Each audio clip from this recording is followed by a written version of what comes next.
Rasulullah SAW ditanya, ya Rasulullah, siapa penghuni surga itu?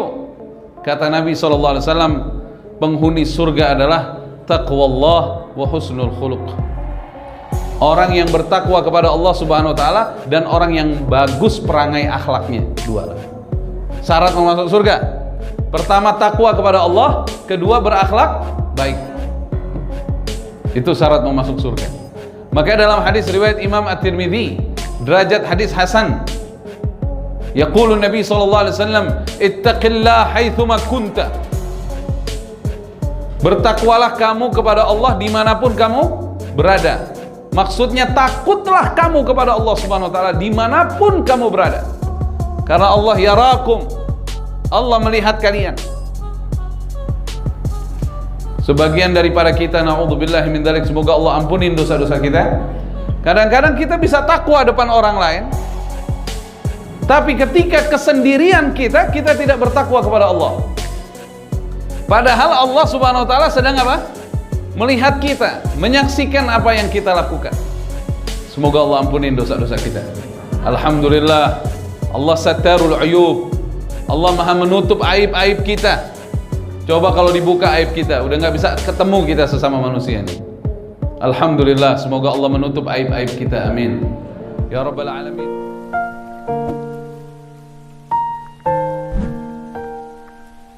Insyaallah kita tambah ya, habis azan sekitar berapa? 10 menit ya, sambil nunggu qomat insyaallah.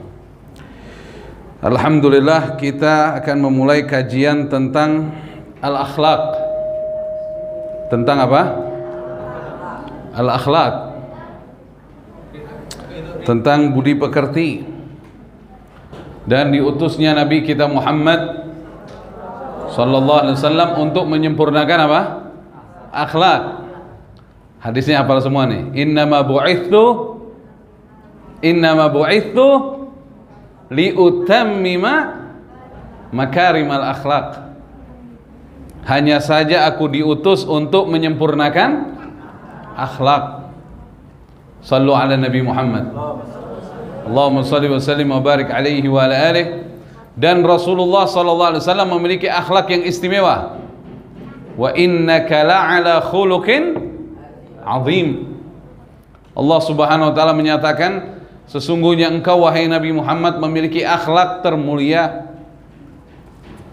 Artinya di semua akhlak kebaikan di atasnya Nabi kita Muhammad sallallahu alaihi wasallam.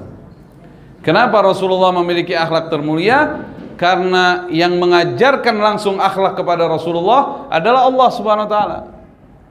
Sebagaimana sabda Nabi sallallahu alaihi wasallam, "Addabani Rabbi fa asana ta'dibih." Telah mendidik aku Tuhanku Allah, dan Allah menyempurnakan didikannya kepadaku. Jadi yang mendidik langsung adalah siapa?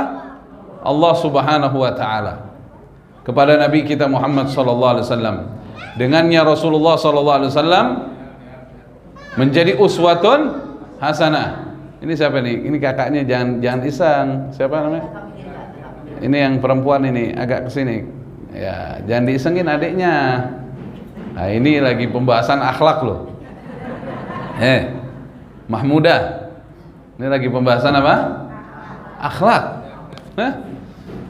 Laqad kana lakum fi Rasulillahi uswatun hasanah. Sungguh ada pada diri Nabi Muhammad sallallahu alaihi wasallam suri tauladan terbaik. Suri tauladan terbaik sallallahu alaihi wa alihi wasallam. Liman kana yarjullaha wal yawmal akhir wa dzakarallaha katsira. Bagi mereka yang mengharapkan ridha Allah dan selamat di akhirat dan banyak berzikir kepada Allah Subhanahu wa taala. Dan ketika Rasulullah sallallahu alaihi wasallam ditanya, ini ibu-ibu saya yakin pengen masuk surga semua ini. Insyaallah nih. Amin ya rabbal alamin. Masuk surga semuanya insyaallah. Para hadirin semuanya masuk surga insyaallah. Rasulullah sallallahu alaihi wasallam ditanya, ya Rasulullah, siapa penghuni surga itu? Kata Nabi sallallahu alaihi wasallam, penghuni surga adalah taqwallah wa husnul khuluq. Orang yang bertakwa kepada Allah Subhanahu wa taala dan orang yang bagus perangai akhlaknya. Dua syarat mau masuk surga. Pertama, takwa kepada Allah, kedua, berakhlak baik. Itu syarat mau masuk surga. Maka dalam hadis riwayat Imam At-Tirmidzi, derajat hadis hasan. Yaqulu Nabi sallallahu alaihi wasallam, "Ittaqillah haitsuma kunta." Bertakwalah kamu kepada Allah dimanapun kamu berada. Maksudnya takutlah kamu kepada Allah Subhanahu wa taala dimanapun kamu berada. Karena Allah yarakum.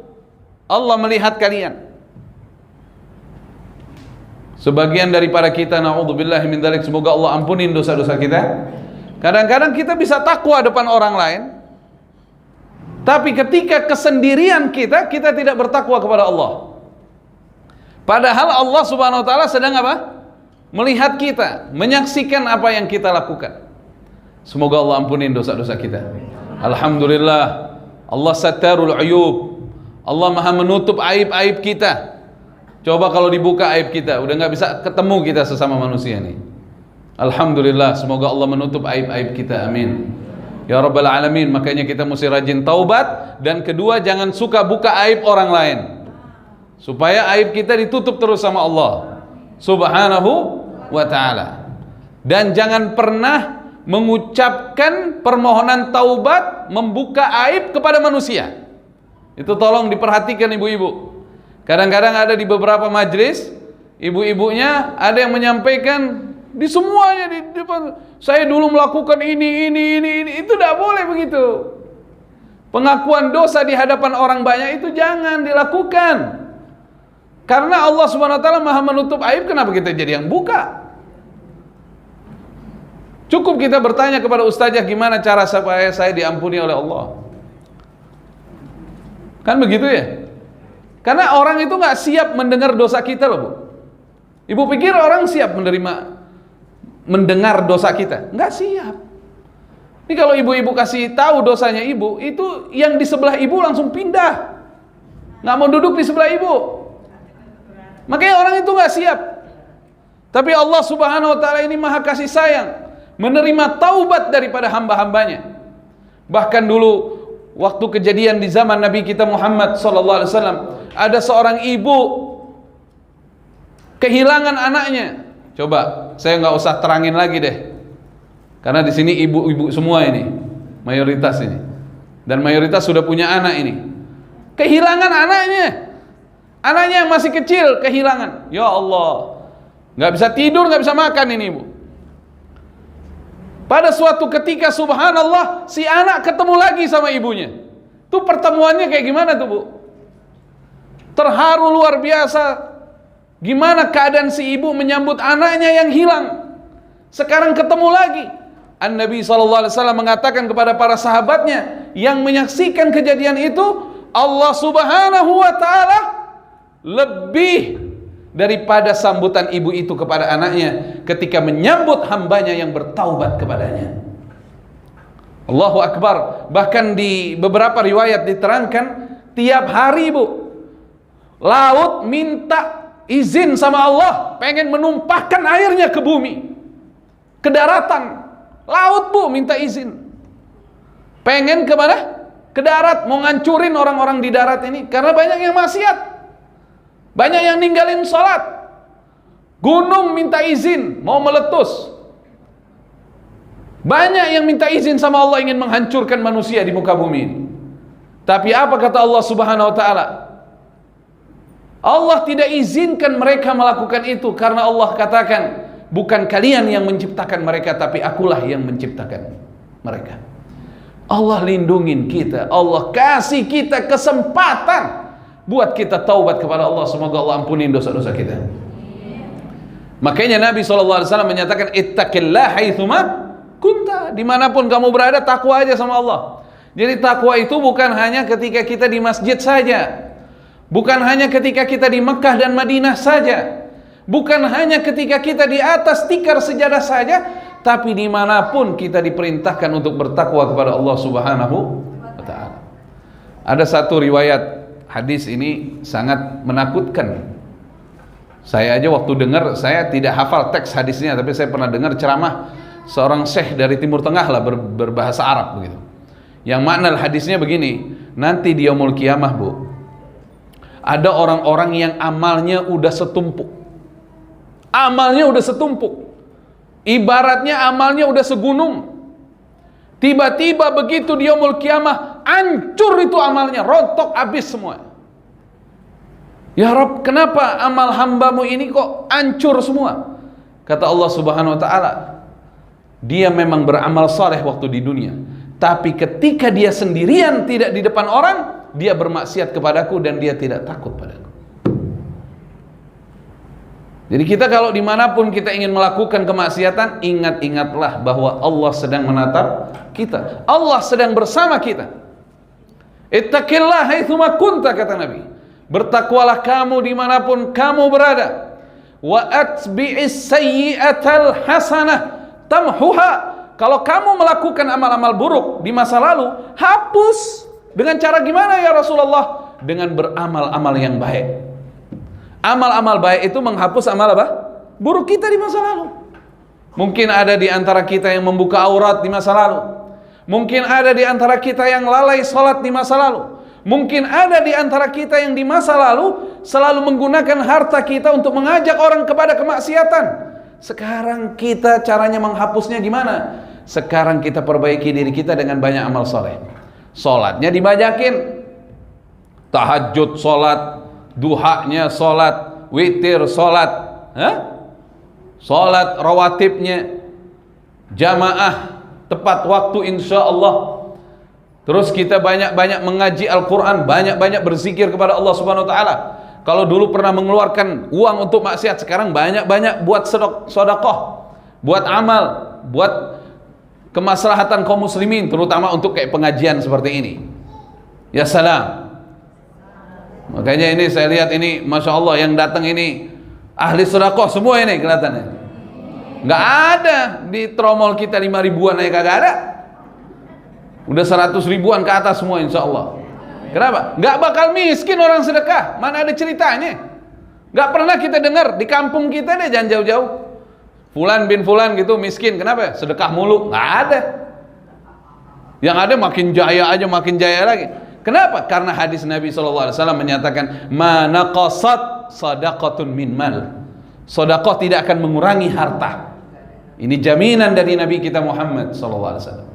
Ittaqillah haitsuma kunta wa atbi'is sayyi'atal hasanah tamhuha wa khaliqin nas bi khuluqin hasan. Jadi poinnya dua nih hadis. Yang pertama, kita disuruh sama Nabi SAW bertakwa kepada Allah dimanapun kamu berada, tutup amal burukmu dengan amal baik. Kemudian poin yang kedua, ketika kau bergaul dengan sesama manusia, gunakan akhlak yang mulia, akhlak yang diajarkan oleh Nabi kita Muhammad sallallahu alaihi wa alihi wasallam. Ini termasuk akhlak ini. Dengar nama Nabi langsung salawat. Entong cicing wae. Ojo menengai. Dengar nama Nabi Muhammad sallallahu alaihi wasallam langsung apa? Salawat. Karena Nabi sallallahu alaihi wasallam menyatakan, al-bakhil man dzukirtu indahu falam yusalli alaihi.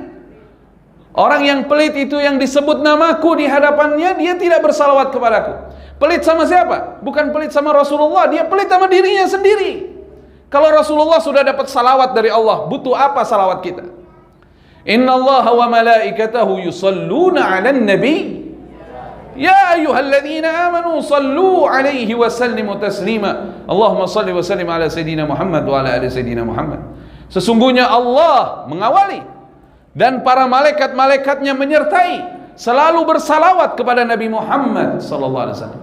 Wahai orang-orang beriman, bersalawatlah kalian, bersalamlah dengan salam penghormatan untuk Nabi Muhammad sallallahu alaihi wasallam. Butuh apa dari salawat kita? Enggak butuh Rasulullah, karena sudah Allah yang kasih salawat. Mau ngapain lagi? Artinya salawat dari Allah, rahmat dari Allah. Tapi kita yang butuh bersalawat kepada Nabi Muhammad SAW. Keterlaluan orang yang sudah diingatkan nama nabinya, dia tidak bersalawat kepada nabinya. Padahal nabinya siang, sore, malam, setiap saat, setiap detik, apapun amal soleh yang dilakukan Rasulullah, Rasulullah mendoakan kita semua umatnya. Sallu ala Nabi Muhammad. Allahumma salli wa sallim wa barik alaihi wa ala alihi. Tidak ada satu sujud pun yang dilakukan oleh Nabi SAW melainkan mendoakan umatnya agar diampuni oleh Allah, dirahmati oleh Allah. Tidak ada satupun amal saleh yang dilakukan Rasulullah melainkan diniatkan untuk keselamatan umatnya dunia akhirat. Allahumma salli ala Sayyidina Muhammad. Allahumma salli wa sallim wa barik alaihi wa ala alihi. Bahkan ibu-ibu pernah dengar Rasulullah 3 hari nggak makan, pernah dengar nggak? Rasulullah pernah 3 hari tidak makan, pernah dengar nggak? Ibu-ibu pernah 3 hari tidak makan? Wah, tadi pagi aja udah ketan udah, lontong udah. Begitu ditanya udah makan belum? Belum. Nasi uduknya belum. Rasulullah pernah 3 hari tidak makan. Tapi beliau tidak mengeluh kepada manusia. Bahkan beliau tidak mengeluh kepada Allah Subhanahu wa taala. Beliau terima kelaparan itu 3 hari, ujian dari Allah Subhanahu wa taala. Beliau hanya meminum air dan beliau niatkan puasa di setiap harinya. Saat itu apa yang Rasulullah munajatkan agar umatnya tidak kena kelaparan seperti dia 3 hari. Makanya sesusah-susahnya orang, sesulit-sulitnya orang tidak sampai 3 hari tidak makan. Dan ini adalah doa dari Nabi kita Muhammad sallallahu alaihi wa alihi wasallam. Sallu ala Nabi Muhammad. Allahumma salli wa sallim wa barik alaihi wa ala alihi. Jadi kembali lagi para hadirin dan hadirat sekalian, kesimpulannya dari ayat-ayat Al-Quran, dari ahadithun Nabi sallallahu alaihi wasallam, kita diperintahkan untuk bertakwa kepada Allah Subhanahu wa taala dan memiliki akhlak yang mulia. Ada orang hidupnya takwa aja, tapi nggak berakhlak. Ini kurang. Dia bagus, jalanin perintah, sholat tepat waktu, melakukan amal-amal baiknya banyak, dan dia jauh dari maksiat. Cuman begitu sama orang, dia cemberut, dia mencela orang, dia merendahkan orang, menganggap diri lebih soleh dibanding orang lain, menggibahi orang, memfitnah orang. Nah ini kan masalah. Kita kalau mau seimbang, taqwallah wa husnul khuluq. Mau masuk surga, taqwallah wa husnul khuluq. Dan kajian saya diundang di acara ini, alhamdulillahirabbil alamin, dan dengan takdir Allah saya sampainya jam berapa ini? Jam 3 kurang berapa? Jam 3 kurang 15 menit. Alhamdulillah masih Allah sampaikan. Sayanya sehat, ibu-ibunya sehat. Ilmu yang penting pengamalan, bukan banyak. Ada orang ilmunya banyak, nggak diamalin. Ya bu, udah banyak ilmunya nggak diamalin. Oleh karena itu saya membawakan kepada ibu-ibu suatu kitab. Ini saya pelajari waktu saya di pesantren dulu. Kitab Al-Akhlaq lil Banin dari Syekh Umar bin Ahmad Baraja rahimahullah tabaraka wa taala. Saya masuk kepada pembukaan kitab min kalamil Imamil Ghazali radhiyallahu taala anhu. Pertama kita akan membahas tentang pembicaraan atau kalam daripada Al-Imam Ghazali. Al-Imam Ghazali namanya siapa ibu-ibu? Namanya siapa? Imam Ghazali namanya siapa? Inna lillahi wa inna ilaihi rajiun. Banyak yang nggak tahu. Nama artis banyak kenal ini modelnya. Nama pemain bola juga banyak kenal gitu ini. Nama ahli politik banyak kenal ya kayaknya. Calon-calon juga banyak kenal nih ibu-ibu nih kayaknya. Imam Ghazali nama aslinya siapa? Muhammad bin apa? Bin Muhammad Al-Ghazali. Aduh, ada yang ngeliat Google dulu baru. Ya salam. Itu cerdas namanya. Ada di sana. Ya salam, ya salam. Muhammad bin Muhammad Al-Ghazali, pengarang penyusun daripada kitab Ihya Ulumuddin. Dan banyak sekali kitab-kitab yang disusun oleh beliau. Di antaranya nih, saya kasih kabar sama ibu-ibu. Ada judulnya Ayyuhal Walad. Tulis saja namanya. Ayyuhal Walad. Judulnya apa? Ayyuhal Walad. Ayyuhal walad, wahai anak ya. Kalau bahasa Indonesianya wahai anak. Itu sudah diterjemahin tuh. Ibu beli ke toko kitab Ayyuhal Walad Imam Ghazali. Itu bagus sekali, nasihat itu buat anak-anak kita. Kalau perlu beli, ibu punya anak berapa? Punya anak 5, beli 6. Bagiin satu-satu, satu buat ibu, yang 5 buat anak-anak ibu. Kitab namanya Ayyuhal Walad. Itu nasihat khusus Imam Ghazali untuk setiap anak. Bagus sekali itu, Ayyuhal Walad. Kitabnya tipis, udah diterjemahin. Kalau ibu-ibu nggak punya waktu ke toko kitab, sekarang bisa langsung apa? Langsung apa? Yang depannya C itu. Langsung. Ya salam. Langsung ibu beli apa, pakai apa? Online. Datang dia nanti kitabnya. Mau bayar duluan bisa, mau bayar belakangan bisa. Ya salam. Bilang ya salam ibu-ibu. Saya kalau ceramah pakai ya salam. Jadi nanti ibu-ibu kalau pulang ditanya apa isi ceramahnya, ya salam.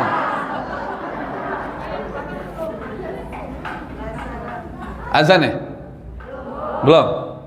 Ibu-ibu berdoa aja, biar waktunya dikasih berkah sama Allah. Ini waktu kalau dikasih berkah, azannya bisa lama nih.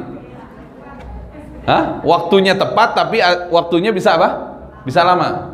Nah, saya langsung saja. Di sini di perkataan Al-Imamul Ghazali tentang al-khuluq. Al-khuluq jamak daripada al-akhlaq. Al-akhlaq jamaknya apa? Al-khuluq. Tulisannya alif lam kha lam qaf. Al-khuluq. Ibaratun an halatin lin-nafsi rasikhah tasduru anha al-af'alu bisuhulah biduni isti'mali fikrin warawiyah fa in kanat al-af'alu as-sadira anha jamilah summiyat tilkal halah khuluqan hasanan wa illa summiyat khuluqan sayyi'an wa ma lam takun rasikhatan fi an-nafs la tusamma khuluqan. Ya salam. Ibu-ibu udah tadi begini-begini semuanya. Kayaknya paham semua ini. Mantap dah, udah.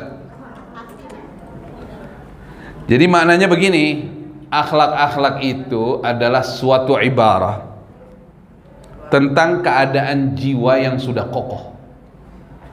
Keadaan jiwa yang sudah kokoh. Ini perlu perhatian yang penuh ya Bu ya. Pelan-pelan saya ngomong nih. Akhlak itu suatu ibarah atau suatu ibarat tentang keadaan jiwa yang sudah kokoh. Keadaan jiwa yang sudah apa? Kokoh. Maka mudah keluar dari jiwa itu perbuatan-perbuatan sesuai keadaannya tanpa berpikir dan tanpa rencana. Nah, bingung kan? Bingung kan? Nah, kalau bingung pakai contoh. Kalau bingung pakai contoh. Begini, akhlak itu begini Bu. Akhlak itu gini aja dah, udah saya gampangin aja dah. Akhlak itu gerakan spontanitas tanpa berpikir dan tanpa perencanaan menyikapi kejadian yang terjadi saat itu. Itu akhlak. Contoh. Sekarang contoh ya. Ada ibu-ibu naik angkot. Angkotnya ngerem mendadak. Allahu Akbar. Astagfirullahaladzim. Pokoknya kalau keluar kalimat zikrullah, ya itulah akhlak ibu itu. Itu akhlaknya. Tapi na'udzubillahi min dzalik, yang ketika rem mendadak itu terjadi, yang keluar bahasa kotor atau bahasa yang menjijikkan, yang malu didengar oleh orang sekitarnya. Apalagi dia sudah menutup auratnya kok keluar bahasa yang gak bagus itu. Ya itulah akhlaknya. Tanpa berpikir, tanpa rencana, gerakan spontanitas. Itu akhlak. Paham ya? Paham ya? Jadi akhlak itu saya ambil pemahaman secara global aja. Gerakan spontanitas tanpa berpikir dan perencanaan menyikapi suatu kejadian yang terjadi. Ya seperti ada orang tidak mengharapkan ke suatu kejadian, misalnya tiba-tiba dia mengalami sebuah kemacetan, oh Allahu Akbar, macet ini.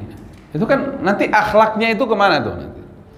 Ada yang akhlaknya buruk, dia langsung ngamuk-ngamuk itu, nggak karuan itu, ngomong kotor, nyalahin semua orang, nyupirnya udah nggak konsen, tanten, teriak-teriakan. Ya itu akhlaknya.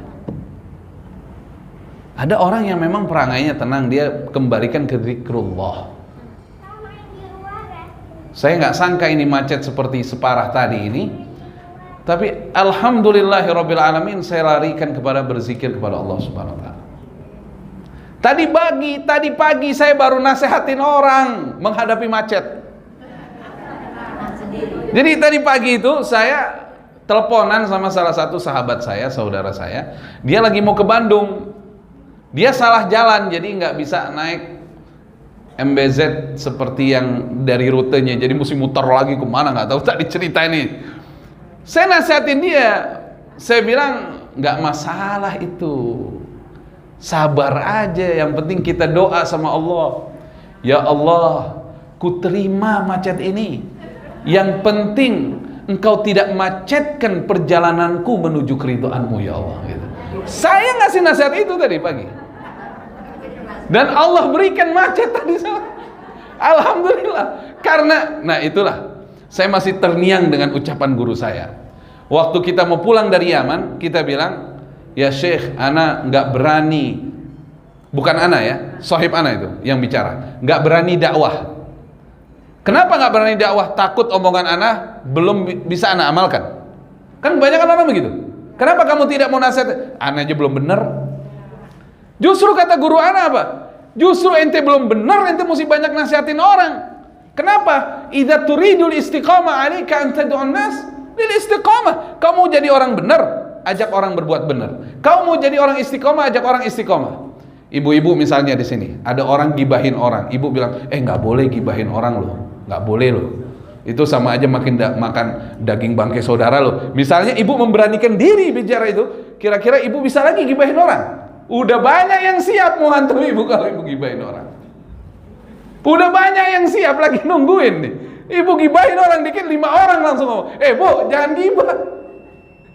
Jadi manfaatnya kita beranikan diri dalam dakwah, justru mendakwahkan diri kita sendiri sebenarnya. Ya salam. Nanti kita lanjutkan ba'dal adzan ya sedikit ya. Ya.